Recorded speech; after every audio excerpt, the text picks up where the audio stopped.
Now maybe did I mean to treat you bad, but I did it anyway. And then maybe some would say your life was sad, but you lived it anyway. And so maybe your friends that stand around you watch you crumble as you fall down to the ground. And then someday your friends that stand beside as you were flying, oh, you were flying oh so high. But then someday people look at you, they're what they call their own, they watch you suffer. Yeah, here you're coming home. And then someday we could take our time to brush the leaves aside so you can't reach us. Hey, but you left me far behind. Now, did I mean to treat you so bad? But I did it anyway. Now I'm saying, but some would say you left with what you had, but you couldn't share the pain. Now, couldn't share the pain and watch you suffer. Now maybe could have made my own mistakes, but I live with what I've known. And then maybe That right there was when the timeline split and everything went to hell. Ain't been the same since he died.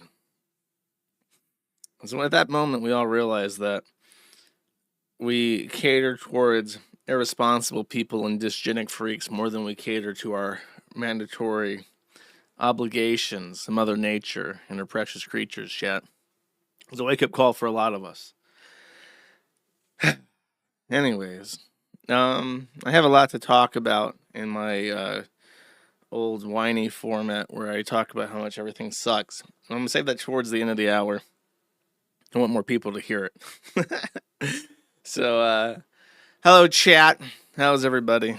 Today is a emotional therapy day. I think I have a lot more news than I do lolcow content. I'm very sorry for that. I try to blend it favorably towards the other way around so I have more fun stuff to talk about, but not today. The viewer count badge is going to be completely fucked today because I think Rumble is broken. I don't know how I managed to do that, but I did find a way to make it so that Rumble Studio could not actually stream to itself. I when I look at Rumble Studio, it says video not found. So I actually had to add a new output for specifically Rumble itself because for whatever reason it couldn't stream to itself. So that happened. That was interesting. I had to figure that out. But I did figure that out, chat. And now we're live on the internet. Hey, it seems like a asinine statement, a banal observation. We are on the internet. But alas, that is actually a privilege these days, and it's hard fought. So, thanks for showing up, I guess. Next, let's talk about Harambe, the star of this stream, obviously, with our news hamster in focus. 6 years ago this week, a legend died, a hero of the people, succumbed to violence. Specifically authoritarian violence. I'm, of course, talking about George Floyd. George Floyd was kneed upon and suffocated, allegedly, depending on who you ask. The autopsy originally said that he had fentanyl in the system that might have contributed to his cardiac arrest, but other autopsies later said that he had cardiac arrest due to acute suffocation or something. But the coroner report for the state said that it was suffocation. And that might be surprising to you if you're only following the White House Twitter account for news, because no mention of George Floyd and the Black Lives Matter protests that spun up out of it were featured on the timeline, as it has been for every year since it happened, but rather a tribute from the president's office towards a gorilla, Harambe, who died 10 years ago to this day in Cincinnati Zoo. If you are too young to remember Harambe, please stop watching this stream. But Harambe was basically the 9/11 for people who were just born after 9/11. Harambe was a gorilla. He lived in Cincinnati among many other gorillas. And like many other gorillas, he was shot dead. He was minding his own fucking business in his own fucking house when a child invaded his home. Harambe, I actually remember this from when this happened, but Harambe is a Swahili word in the same way that Mufasa means king. I think Simba means son, right? And Harambe means family. Like the isn't that, what's the other one? Isn't there like Ohana? Isn't that Hawaiian for family? Basically, Harambe means Ohana, and it means family in English, right? So this gorilla, whose name was literally family, about how, in honor of what a gentleman and a scholar he is, then immediately saw that this child had tumbled into his exhibit, not just in his exhibit, but in a water barrier. Now, Harambe recognized that a young child of human disposition cannot swim, and in fact a child can drown in as little as 2 inches of water, which is why it is never acceptable to allow a child to bathe unattended, because a child can manage to drown in as little as 2 inches of water. So Harambe saw that this child had tumbled in, and he was in imminent danger due to his circumstances. He might even be injured from the fall itself, trapped in water sufficient to drown him.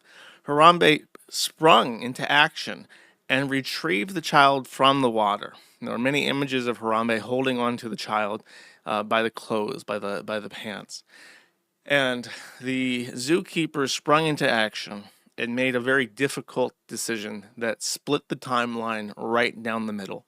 And we, unfortunately, it's kind of like the ending of Soma. Spoiler alerts if you've never played the game Soma. But in Soma, it's about based off the I think it's Latin, the word that it is derived from. But in Soma, it's about consciousness and how your character goes to a medical procedure and then wakes up in the future at the bottom of the ocean, and then at the end he puts his downloaded essence into the ark and sends it off into space, and he expects that he'll be in paradise on the ark and away from the bottom of the ocean. But as he sends it off, he looks and realizes that he was left behind. His fragmented consciousness was sent into space, and there is a version of him which is in paradise, but he is left alone at the bottom of the ocean to die. And that's kind of us. There is a fragment split, okay, in the timeline. And in the good timeline, there's a version of you that was happy and successful under a prosperous government that has Harambe still alive in Cincinnati. And we are on the shitty end. We're the one that got left behind and the ark sailed off. And we just have to deal with our current reality.